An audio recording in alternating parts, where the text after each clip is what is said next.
Il était une fois un bûcheron et une bûcheronne qui avaient 7 enfants, tous garçons. L'aîné n'avait que 10 ans et le plus jeune n'en avait que 7. On s'étonnera que le bûcheron ait eu tant d'enfants en si peu de temps.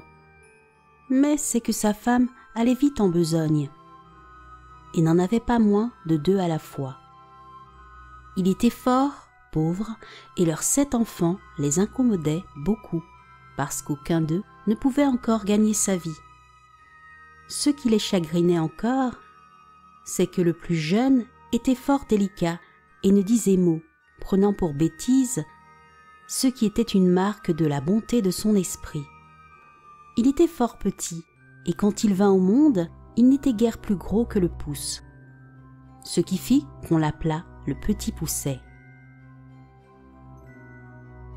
Ce pauvre enfant était le souffre-douleur de la maison, et on lui donnait toujours tort. Cependant, il était le plus fin et le plus avisé de tous ses frères.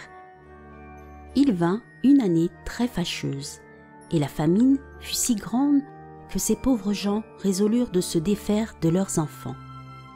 Un soir que ses enfants étaient couchés et que le bûcheron était auprès du feu avec sa femme, il lui dit, le cœur serré de douleur: « Tu vois bien que nous ne pouvons plus nourrir nos enfants. Je ne saurais les voir mourir de faim devant mes yeux, et je suis résolu de les mener perdre demain au bois, ce qui sera bien aisé, car, tandis qu'ils s'amuseront à fagoter, nous n'avons qu'à nous enfuir sans qu'ils nous voient. » « Ah !» s'écria la bûcheronne, « pourrais-tu toi-même mener perdre tes enfants ?» Son mari avait beau lui représenter leur grande pauvreté, elle ne pouvait y consentir. Elle était pauvre, mais elle était leur mère. Cependant, ayant considéré quelle douleur ce lui serait de les voir mourir de faim, elle y consentit et alla se coucher en pleurant. Le petit Pousset, oui, tout ce qu'ils dirent, car ayant entendu de dedans son lit qu'il parlait d'affaires, il s'était levé doucement et s'était glissé sous l'escabelle de son père pour les écouter sans être vu. Il alla se recoucher et ne dormit point du reste de la nuit, songeant à ce qu'il avait à faire. Il se leva de bon matin et alla au bord d'un ruisseau, où il emplit ses poches de petits cailloux blancs, et ensuite revint à la maison. On partit, et le petit Pousset ne découvrit rien de tout ce qu'il savait à ses frères. Ils allèrent dans une forêt fort épaisse, où, à 10 pas de distance, on ne se voyait pas l'un l'autre.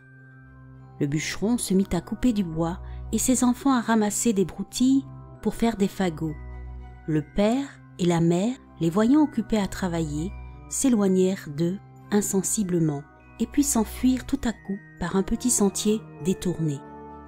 Lorsque ses enfants se virent seuls, ils se mirent à crier et à pleurer de toute leur force.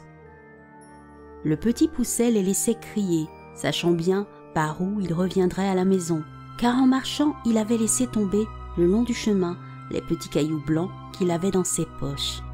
Il leur dit donc: « Ne craignez point, mes frères, mon père et ma mère nous ont laissés ici, mais je vous ramènerai bien au logis.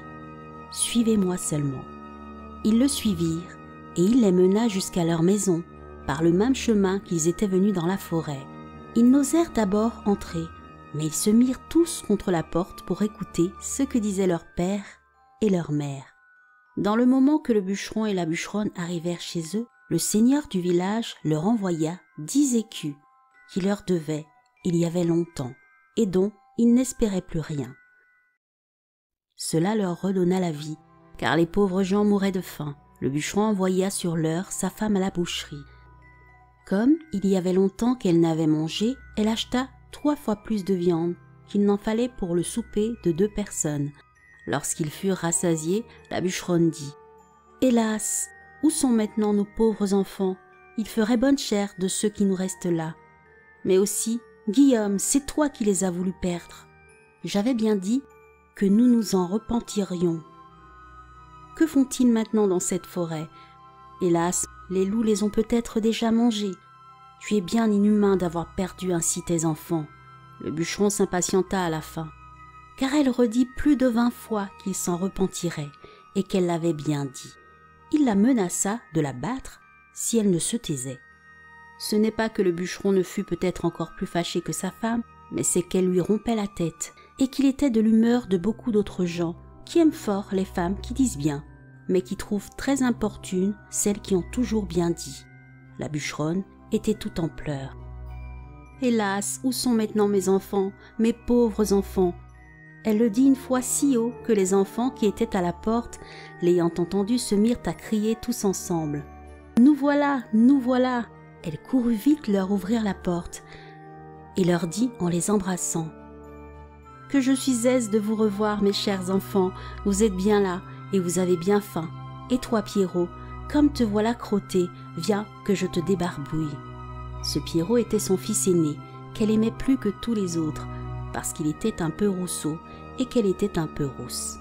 Ils se mirent à table et mangèrent d'un appétit qui faisait plaisir au père et à la mère, à qui ils racontaient la peur qu'ils avaient eue dans la forêt, en parlant presque toujours ensemble.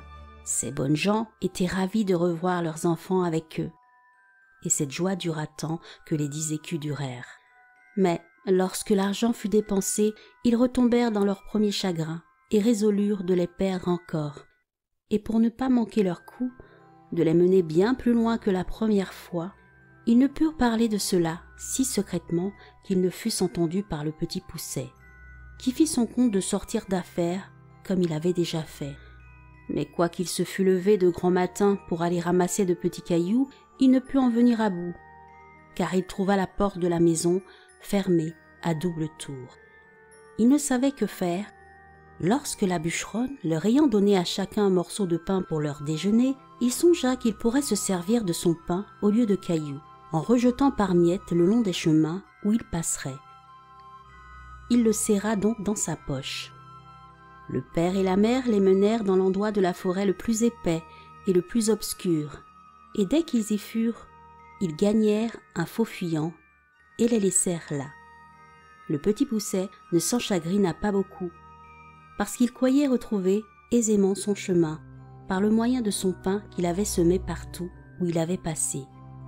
Mais il fut bien surpris lorsqu'il ne put en retrouver une seule miette. Les oiseaux étaient venus et avaient tout mangé.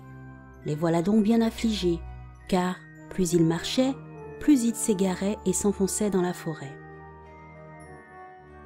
La nuit vint, et il s'éleva un grand vent qui leur faisait des peurs épouvantables.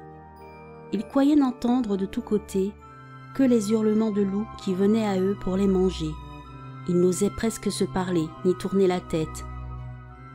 Il survint une grosse pluie qui les perça jusqu'aux os. Ils glissaient à chaque pas et tombaient dans la boue, d'où ils se relevaient tout crottés, ne sachant que faire de leurs mains. Le petit Poucet grimpa au haut d'un arbre pour voir s'il ne découvrirait rien. Ayant tourné la tête de tous côtés, il vit une petite lueur comme d'une chandelle, mais qui était bien loin, par-delà la forêt. Il descendit de l'arbre, et lorsqu'il fut à terre, il ne vit plus rien. Cela le désola. Cependant, ayant marché quelque temps avec ses frères du côté qu'il avait vu la lumière, il la revit en sortant du bois.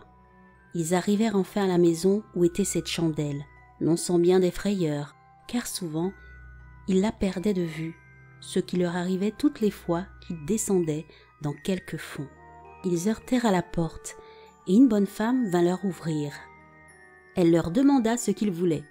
Le petit Poucet lui dit qu'ils étaient de pauvres enfants qui s'étaient perdus dans la forêt et qui demandait à coucher par charité. Cette femme, les voyant tous si jolis, se mit à pleurer et leur dit « Hélas, mes pauvres enfants, où êtes-vous venus?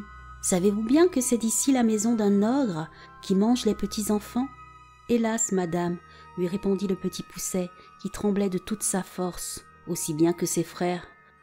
Que ferons-nous? Il est bien sûr que les loups de la forêt ne manqueront pas de nous manger cette nuit, si vous ne voulez pas nous retirer chez vous.